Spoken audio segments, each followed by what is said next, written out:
கத்தா தாய் இருக்கும் என்ன இப்போ சமாச்சாரம் கல்யாணக்கூடிய கர்த்தான்னுட்ட எனக்கு படியால கல்யாணம் ராசி பார்க்க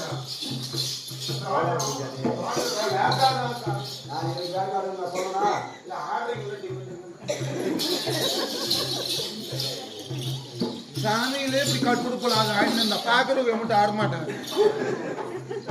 இன்னும் அந்த நேரம் வந்து நான் சொல்லுவேன்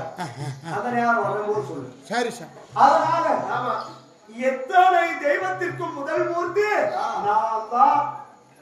நான் தான் போதும் போதும் நிறுத்து நான் என்ன சொல்லிட்டியா நான் தான் முதல் மூர்த்தி நீ என்ன சொல்லிட்ட நான் தான் அட இன்னொரு மென்ட்ல போனா இன்னொன்னு வந்துருச்சாப்பா இந்த உலகத்திலே மும்மூர்த்தி தேவர்களிலே முதல் மூர்த்தி நீங்கள் என்று அது என்னமோ அந்த கொண்டி வச்சுன்னு வெறும் உடம்போடு வரணும்